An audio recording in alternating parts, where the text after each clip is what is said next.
It was the evening of October 28, 2008, आज से करीब 14 साल पहले, when the world changed forever. एक new form of money was born. It was named Bitcoin. पर उसका बाप कौन था ये किसी को नहीं पता. So मैंने सारे विकिपीडिया लिंक्स, ईमेल्स, ब्लॉग्स सब पढ़े to learn about Satoshi Nakamoto. ये वो अकाउंट है जिस नाम से this $1 trillion baby was released to the world, which became the face of the biggest digital revolution the world has ever seen. जो चीज़ें मुझे जानने में 100 से भी ज़्यादा घंटे लगे, मैं उसे करीब 10 मिनट में आपको आज बताने वाला हूँ. So इस वीडियो को पूरे एंड तक देखिए, ऐसी ऐसी बातें पता चलिए कि दिमाग हिल जाएगा. वीडियो स्लो लगे तो स्पीड बढ़ा लीजिएगा और मज़ा आए तो प्लीज़ लाइक एंड सब्सक्राइब. मेरा नाम है रोशन एंड चलो शुरू करते हैं. विटालिक ब्यूटेरिन जो इथीरियम के फाउंडर हैं, उन्होंने तो सतोशी को गॉड बोला है. Bitcoin is a fairly unique project in how it has this kind of mythical, kind of quasi-godlike founder. Satoshi के पास करीब 1 मिलियन या फिर टोटल नंबर ऑफ बिटकॉइंस का 5% है, जिसका कि टोटल वैल्यू करीब $20 बिलियन से भी ज़्यादा है. अगर उन्होंने ये पूरा अमाउंट सेल कर दिया तो पूरा क्रिप्टो मार्केट गिर जाएगा. हाँ, जितना गिरा है उससे भी ज़्यादा. सतोशी को लोग इतना ज़्यादा मानते हैं कि अगर उन्होंने कुछ भी बोल दिया तो पूरा वर्ल्ड का इकोनॉमी हिल सकता है. एंड ऐसा पावर सिर्फ एक बंदे के पास या group of people, who knows. But if you want to know कि who exactly is Satoshi, you should also know the history of bitcoin, the history of how Satoshi came into existence. But आपकी मर्जी, time stamps है if you want to jump. Satoshi का एक account था on a website called P2P, जहाँ से उन्होंने bitcoin white paper release किया था, जहाँ से वो सारे ब्लॉग्स और ईमेल्स के थ्रू कम्युनिकेट करते थे. ऑल्दो किसी ने भी उनसे पर्सनली बात नहीं किया, वॉइस कॉल नहीं किया. Every conversation which happened on email. उस अकाउंट में उन्होंने अपना एज बताया था 37 ईयर्स एंड लोकेशन बताया था कि वो जापान में रहते हैं. लेकिन लोगों का मानना है कि उनकी इंग्लिश इतनी ज़्यादा फ्लुएंट थी कि ऐसा कोई इंग्लिश नेटिव स्पीकर ही बोल सकता है. स्टेफन थॉमस नाम के एक सॉफ्टवेयर इंजीनियर ने, जो बिटकॉइन कम्युनिटी में काफ़ी एक्टिव थे, उन्होंने सारे सतोशी के ब्लॉग्स को एनालाइज किया एंड पता लगाया कि जापान के टाइम के हिसाब से वो सुबह के 2 बजे से लेके 5 बजे तक हाइपर एक्टिव थे. अब हो सकता है वो कॉलेज स्टूडेंट होंगे तो चलता है, लेकिन उसके चांसेस काफ़ी कम है क्योंकि जो बिटकॉइन कोड का कॉम्प्लेक्सिटी है, जैसा लिखावट है, वो सारा इतना ज़्यादा कॉम्प्लेक्स था कि वो कोई मैच्योर इंसान ही लिख सकता है. वहीं अगर दूसरी तरीके से देखें तो इन ब्लॉग्स का टाइमिंग लंदन के हिसाब से बहुत ही सही टाइम था. और पता है क्या, अगर बिटकॉइन का पहला ब्लॉग चेक करेंगे तो वो जो सतोशी ने रिलीज़ किया था, उसमें लंदन के एक न्यूज़पेपर का हेडलाइन डाल रखा था. तो क्या वो लंदन से थे? अगर बिटकॉइन का वेबसाइट का रजिस्ट्रेशन डिटेल्स देखें तो वो फिनलैंड का था.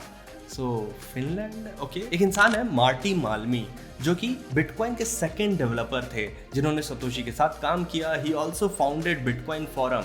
वो फिनलैंड से थे और उन्होंने ये रजिस्ट्रेशन कराया. वैसे माल्मी भी काफ़ी मालामाल हो गए थे जब उन्होंने 50,000 बिटकॉइंस माइन की थी बिटवीन 2009 एंड 2011. तो फिर ऐसा भी तो हो सकता है कि सतोशी नाकामोटो एक टीम का नाम है जो डिफरेंट कंट्रीज से ऑपरेट कर रहे थे. तो ऐसा भी नहीं है, क्योंकि टीम में जब आप कोड लिखते हैं तो वो काफ़ी क्लीन होता है, उसमें कमेंट्स होते हैं ताकि टीम अच्छे से वो सारी चीज़ें पढ़ पाए. बट अगर बिटकॉइन का ओरिजिनल कोड देखें तो वो ऐसा लगता है किसी एक ही इंसान ने भसड़ मचा रखी है. वो भी नहीं यार. इतने ट्विस्ट तो रेस 3 में भी नहीं थे जितना बिटकॉइन की स्टोरी में है. अब असली सतोशी अपना नाम तो बता नहीं रहे, तो हम देखते हैं कि वो कौन से लोग हैं जो सतोशी हो सकते हैं. काफ़ी सारे लोग सामने आए जिन्होंने क्लेम किया कि वो रियल सतोशी हैं. उसमें से एक सबसे फेमस बंदा, his name is Craig right. My name's Craig Wright. So you're going to show me that Satoshi Nakamoto is you? Yes. ये एक ऑस्ट्रेलियन एंटरप्रेन्योर है जिन्होंने आईटी सेक्टर में काफ़ी काम किया है. एंड इन्होंने जो बिटकॉइन के सबसे टॉप डेवलपर्स रहे हैं, जैसे कि गैविन एंडरसन, उन लोगों को ये पब्लिकली प्रूव किया कि हाँ देखो, ये पहला ब्लॉक ऑफ बिटकॉइन है. और उन्होंने उसमें चेंजेस किए विच प्रूव्ड कि हाँ, he is the real Satoshi. And I'm about to demonstrate a signing of a message with the public key that is associated with the first transaction ever done on Bitcoin. And who does the world think did that first transaction? What's the name associated with that first transaction? The monkeyer is Satoshi Nakamoto. But यार, आप ये चीज़ prove ही कर सकते हो तो publicly prove कर दो, अपना P2P अकाउंट वापस एक्टिवेट कर लो, रैंडम एक नया वेबसाइट क्रिएट करके उसमें लिखना कि I am the creator of bitcoin, यार डजंट मेक सेंस। और तो और ये सारी चीज़ों के कारण इन्हें काफ़ी सारे ह्यूमिलेशंस झेलने पड़े। ये जब कॉन्फ्रेंसेस में जाते थे तो ये ऐसी चीज़ें बोलते थे जो डेवलपर्स थॉट की काफ़ी नूब तरीके से बात कर रहे हैं, and Satoshi should be super duper intelligent type of personality, जो कि इनके कॉन्फ्रेंसेस और इनके स्पीचेस से नहीं बाहर आता था। एंड विटालिक ने तो यहाँ तक कि इनको एक कॉन्फ्रेंस में उठ के फ्रॉड भी बोल दिया। So given that he makes so many non-sequiturs and mistakes, why is this fraud allowed to speak at this conference? अब विटालिक बोल रहे हैं तो बाकी फ्रॉड छोड़ते हैं, चलो उन लोगों को देखते हैं जिनको पूरी वर्ल्ड ने बोला कि आप सतोशी हो, लेकिन उन्होंने बोला कि नहीं भाई मैं तो नहीं हूँ। सो बात 2014 की है, जब लेह गुडमैन करके न्यूज़ वीक के एक रिपोर्टर ने बहुत सारे ईमेल्स पढ़े, काफ़ी सारे डेवलपर से बात किया, and he came across this guy.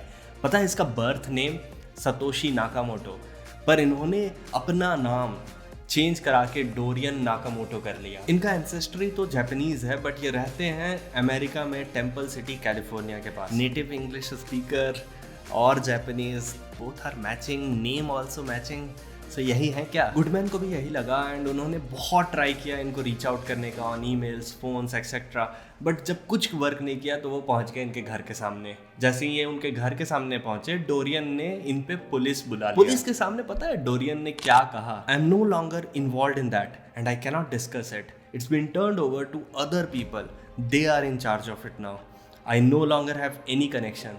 तो डोरियन सर पहले आपका कनेक्शन था क्या? डोरियन के भाई ने बताया कि ये काफ़ी स्मार्ट, काफ़ी इंटेलिजेंट बनते हैं, लेकिन काफ़ी सीक्रेटिव हैं। इन्होंने यूएस मिलिट्री के साथ और काफ़ी एमएनसीज कॉरपोरेशंस के साथ काफ़ी टॉप सीक्रेट प्रोजेक्ट्स में काम किए हैं।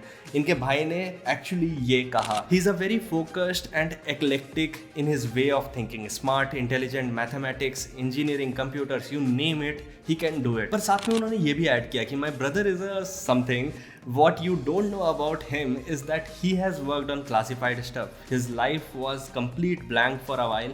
You are not going to be able to get to him. He will deny everything. He will never admit to starting Bitcoin. तो और क्या, यही है फिर बिटकॉइन के ओरिजिनल फाउंडर, और क्या, शक ही नहीं है।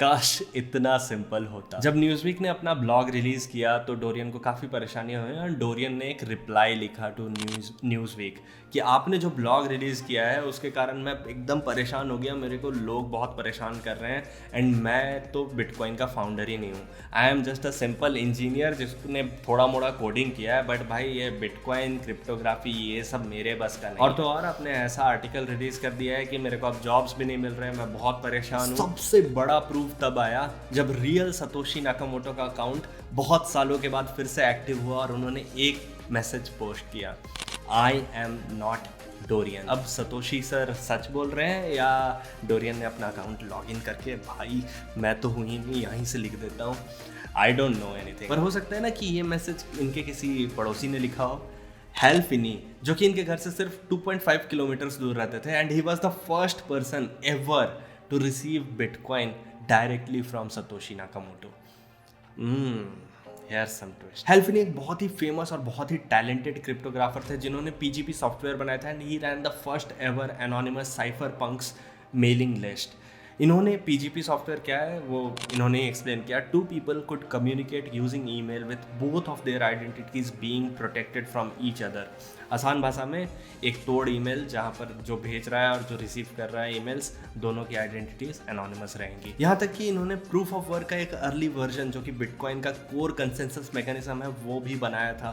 इन्होंने बिटकॉइन के कोड को इम्प्रूव किया था सतोशी के साथ। Unfortunately he died in 2014 due to an illness, but ये वही साल है जब सतोशी ने regular basis last time communicate किया था 2014 में। ऑल्दो 2021 में भी एक मैसेज आया था, but there are a lot of hackings which happened with Satoshi's account, so no one can be very sure कि किसने सही है या किसी हैकर ने लिखा है। क्रिप्टो करेंसीज पे काम करते हुए हेल फिनी 2 लोगों से मिले, पहला वेडाई एंड दूसरा निक शाबो। ये दोनों ही लोग बिटकॉइन का एक प्रिमिटिव वर्जन क्रिएट करने के लिए जाने जाते हैं। Wei Dai created a project based on proof of stake, वहीं निक साबो ने प्रूफ ऑफ वर्क यूज करके बिट गोल्ड क्रिएट किया था 2005 में। Oh no, I definitely go for a second layer. I mean, I designed Bitcoin Gold with 2 layers because सूत्रों की माने तो एकदम रिपोर्टर वाली फील आ गई। लोग ये भी मानते हैं कि बिटकॉइन का अर्लियर नाम बिट गोल्ड था क्योंकि 99% ऑफ कॉन्सेप्ट वाइज चीज़ें काफ़ी सिमिलर है बिटकॉइन और बिट गोल्ड के बीच में। टर्मिनोलॉजीज का काफ़ी फ़र्क है, बट हो सकता है निक साबो ने ही क्रिएट किया हो। अक्टूबर 28, 2008 को बिटकॉइन वाइट पेपर रिलीज होता है एंड उसके कुछ मंथ्स बाद ही निक साबो, जिन्होंने 2005 में बिट गोल्ड लॉन्च किया था, उन्होंने वो ब्लॉग का जाके टाइमिंग चेंज करके उसे दिसंबर 2008 कर दिया, जस्ट बिटकॉइन के बाद, एंड बोला कि बिटकॉइन का रेफरेंस बना के उन्होंने बिट गोल्ड लिखा है। यहाँ कुछ दाल काला लग रहा है। एक रिसर्चर ने सतोशी नाकामोटो के वर्क और राइटिंग्स को वर्ल्ड के सारे फेमस क्रिप्टोग्राफर्स के वर्क और राइटिंग्स के साथ कंपेयर किया, उनके टेक्स्ट को एनालाइज किया, उनके स्टाइल्स को मैच किया। इंडिपेंडेंटली ये पूरा एनालिसिस करने के बाद पता है किस इंसान का काम सबसे ज़्यादा सतोशी नाकामोटो के साथ मैच कर रहा था? निक साबो। ऑब्वियसली मैं टॉपिक पे ही रहूँगा। जनरली रिसर्चर्स एक दूसरे के काम को रेफर करते हैं इन देयर पेपर कि हाँ लोगों ने पहले ये काम किया है। For example if I am creating this video तो सारे लिंक्स को मैं एक डिस्क्रिप्शन में डालूंगा। इनफैक्ट सारे लिंक्स और मेरा पूरा रिसर्च नोट मैंने लिंक्स में डाला है if you want to check. But Satoshi ने भी सारे लिंक्स ऐड किए अपने बिटकॉइन वाइट पेपर में अपार्ट फ्रॉम निक साबो का वर्क, जो कि काफ़ी सिमिलर था बिटकॉइन से। उन्होंने काफ़ी कम रिलेटेड प्रोजेक्ट्स को भी साइट किया पर बिट गोल्ड को छोड़ दिया है। अच्छा वैसे भी अपने ही पेपर को कौन भला साइट करता है, तो क्या निक ही शक्तिमान सतोशी है क्या? रियल सतोशी ने बिटकॉइन ब्लॉकचेन स्टार्ट करने के लिए जो पहला ब्लॉक होता है जिसको कि जेनेसिस ब्लॉक भी बोलते हैं किसी ब्लॉकचेन का, उसमें 50 बिटकॉइंस माइन किए थे। वो 50 बिटकॉइंस आज भी अनटच्ड हैं। सो अगर किसी को प्रूव करना है कि he she it they is are Satoshi Nakamoto, तो वो बस 50 बिटकॉइंस में एक छोटू सा ट्रांजैक्शन कर दो, वो इनिशियल वाले, एंड कुछ मैसेज टाइप कर दो अपना नाम। सतोशी का आइडेंटिटी पब्लिक नहीं होने के कारण there is no single point of failure और it's more democratic I would say. सबके लिए बिटकॉइन का और सतोशी का मीनिंग अलग है। सतोशी एक सिंबल बन गया है of freedom, of digital freedom, and people also believe that we are all Satoshi. इस वीडियो को बनाने में बहुत मेहनत लगा है। अगर आपको थोड़ा भी वैल्यू मिला है तो थोड़ा सा मेहनत आप भी करो, लाइक करो वीडियो को, चैनल को 500 सब्सक्राइबर्स के ऊपर कर दो before the end of this year, तो बहुत मेहरबानी। लाइक करो वीडियो को, शेयर करो अपने दोस्तों के साथ, उन्हें भी तो पता चले कि कौन है सतोशी, क्या है रहा है हिस्ट्री। और कमेंट्स करके बताओ कि कैसा लगा video, feedbacks, happy to take any feedbacks, happy to improve on those feedbacks. Hindi में कंटेंट डाला है, शायद पसंद आए, थोड़ा फॉर्मेट पसंद आया कि नहीं, थोड़ा बताओ यार। Thank you so much for watching till the end and see you next time.